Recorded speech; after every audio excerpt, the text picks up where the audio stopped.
Welcome back to SSPTV News presented by Samsung Productions and the Hazelton Standard Speaker. And now here's your weekly community feature.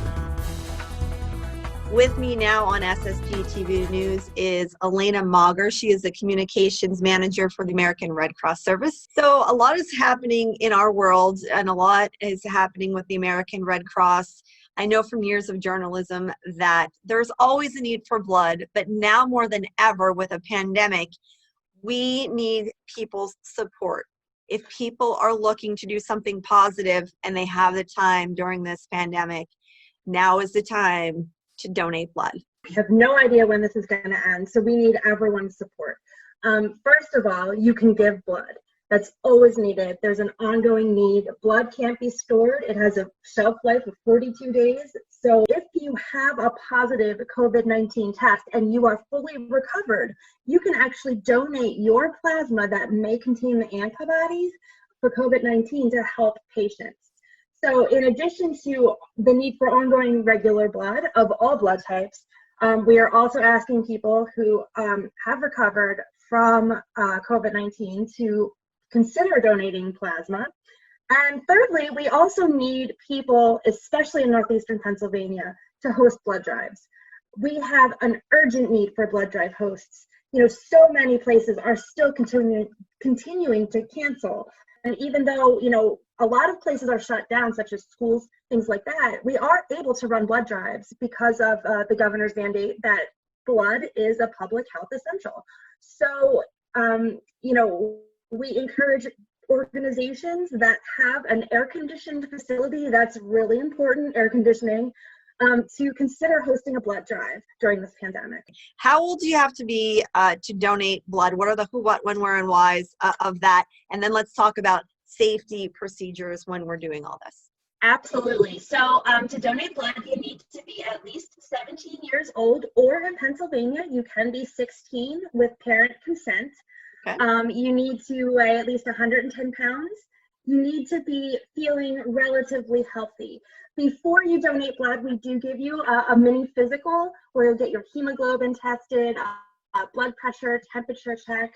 We'll make sure you're you know, feeling well to donate blood. If you have a cold, if you're having a fever, you know, if you're having severe allergy symptoms that may increase your temperature, it's best to defer your donation and wait until you're feeling well. And then, you know, the donation process takes about 1 hour from start to finish. For the convalescent plasma, it's a little bit longer. But you can find a place to donate blood by going to redcrossblood.org or calling 1-800-RED-CROSS. During the pandemic, if people are afraid to come out, what are some of the safety guidelines that the American Red Cross is following when I actually go to donate blood? We're trying to do everything we can to keep everyone, including our donors and our staff, as safe as possible. So first, we are asking everyone to please schedule an appointment. We are not accepting walk-ins at most blood drives at this time. And that's because we're observing social distancing. We are keeping donors 6 feet apart from each other at all times. And we need to make sure that we don't have too many people in one facility. So it's really important to schedule an appointment before coming out to a blood drive. That's the first thing. When you get out to the blood drive, before you even get to enter, you're going to have your temperature checked.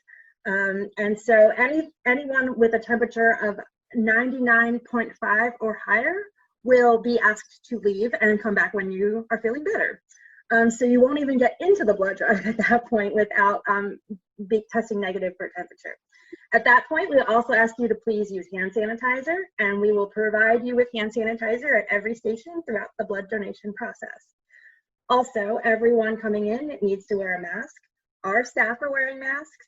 No masks, no donating blood. If you are not able to wear a mask, consider putting off your donation until until this pandemic is over. And finally, we are asking that people don't bring guests to blood drives at this time. We know a lot of parents often bring their children to a blood drive, and normally that's welcome. That is not welcome right now because we need to keep that number of people down.